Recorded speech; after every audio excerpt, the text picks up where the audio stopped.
Hello guys, how's it going? No primeiro vídeo do canal estudaremos o uso do verbo to be no presente simples. Mas o que é o verbo to be? Basicamente, aprendemos que o verbo to be significa ser ou estar. Porém, devido à falta de contextualização desse conceito, essa ideia acaba não ficando tão clara para nós estudantes da língua inglesa.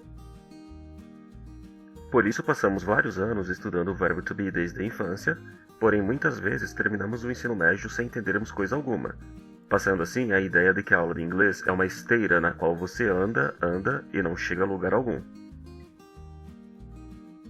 Todos nós ficamos muitos anos na escola ouvindo sobre o verbo to be tantas vezes que acabamos nem ao menos entendendo que ele tem variações em sua forma, não sendo apenas be. No presente simples, ele tem 3 formas: am, are e is. Para entendermos o uso dessas formas, primeiro precisamos compreender o que são pronomes sujeito. Esses pronomes são as pessoas ou elementos que realizam uma ação em uma frase. Por exemplo, no singular usamos o pronome I para nos referirmos a nós mesmos.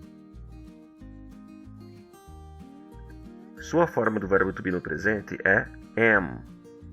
E lembrem-se que a pronúncia não é am, como muitos alunos iniciantes falam, e sim am. Ao final da pronúncia correta, devemos fechar a boca. Am. Usamos o pronome you para nos referirmos a você. Aqui, o verbo to be é are. He, para ele. She, ela. E it, para elementos de gênero neutro, podendo ter como significado ele ou ela, para objetos, animais, lugares e outros casos neutros onde não conseguimos definir se usaríamos ele ou ela para um determinado elemento. Para he, she e it, o verbo to be é is. Devido à maneira como escrevemos essa forma do verbo to be, temos a tendência de pronunciarmos ela como is, mas a pronúncia mais adequada é is, com o som da letra Z no final. A ideia de um gênero neutro pode soar complicada para nós falantes da língua portuguesa, mas para compreender essa neutralidade, imaginem que em muitas situações do português em que usaríamos ele ou ela, no inglês usaremos it. Por exemplo, em português, se alguém nos pergunta: onde está a cadeira? Podemos responder: ela está na sala. Aqui usamos ela. Se alguém nos pergunta: onde está o computador? Podemos dizer: ele está na escrivaninha. Em ambos os casos, fizemos o uso de ele e ela para falarmos sobre objetos. Mas no inglês, quando estamos nos referindo a objetos, é incorreto dizermos algo como she is in the room ou he is on the desk. Aqui usaremos it. It is in the room. It is on the desk.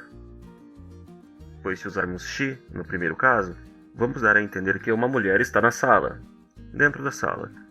E se usarmos he na frase do computador, vai parecer que um homem está sentado na escrivaninha. I, you, he, she e it são formas de pronomes no singular. No plural, temos we, que é o plural da primeira pessoa I. Para a segunda pessoa, no plural, a mesma palavra é utilizada, you.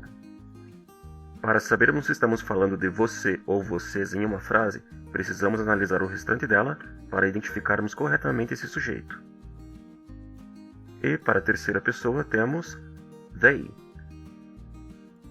Lembrando que they pode ser aplicado para ambos os gêneros, eles e elas. Novamente, vamos precisar analisar o restante da frase para sabermos se estamos nos referindo a eles ou elas, ou ambos em grupo. Para we, you e they, a forma do verbo to be também será are.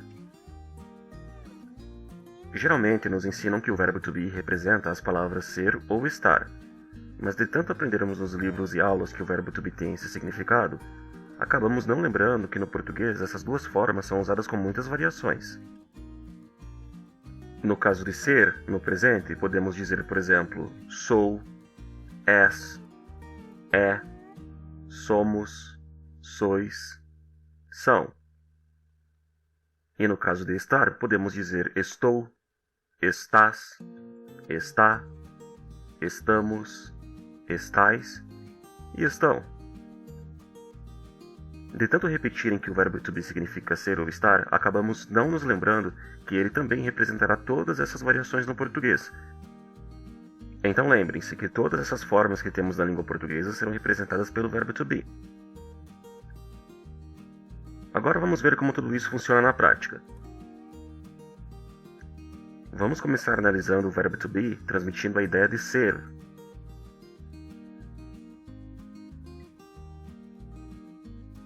I am a doctor. He is a good student. They are friends.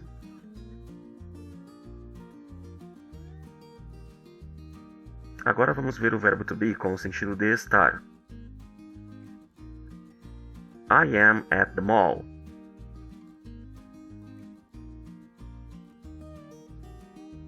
She is at the market.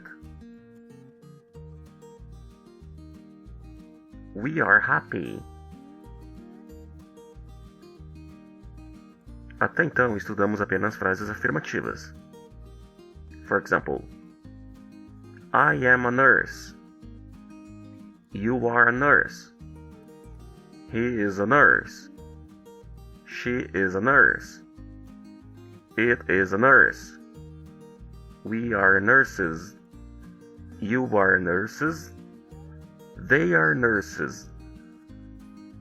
Para torná-las negativas, vamos usar not com o verbo to be. I am not a nurse. You are not a nurse. He is not a nurse. She is not a nurse. It is not a nurse. We are not nurses. You are not nurses. They are not nurses. Para torná-las interrogativas, devemos inverter a posição do verbo to be com a do pronome sujeito. For example, am I a nurse? Are you a nurse? Is he a nurse? Is she a nurse? Is it a nurse? Are we nurses? Are you nurses? Are they nurses? É comum na escrita informal e principalmente no inglês falado o uso das contractions, também conhecidas como short forms. Quando conversamos com alguém, normalmente não dizemos algo como She is a nurse, e sim She's a nurse. Ou You are a nurse, e sim You're a nurse. Para todos os pronomes sujeito, podemos utilizar contractions com o verbo to be nas formas afirmativas e negativas. Só não se esqueçam que é necessário o uso do apóstrofo entre o pronome e a forma do verbo to be. For example, I am torna-se am. I'm a nurse. You are torna-se you're. You're a nurse. He is his. He's a nurse. She is she's. She's a nurse. It is it's a nurse. We are we're nurses. You are you're nurses. They are they're nurses. Na forma negativa, I'm not a nurse. You're not ou you aren't a nurse.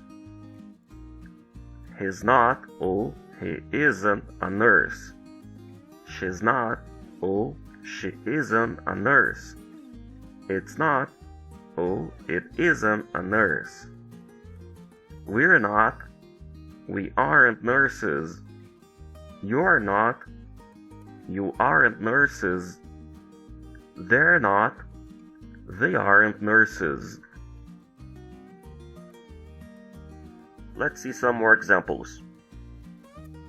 You're cool.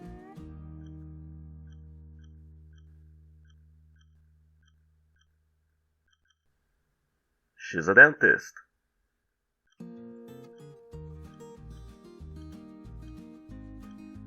I'm tired.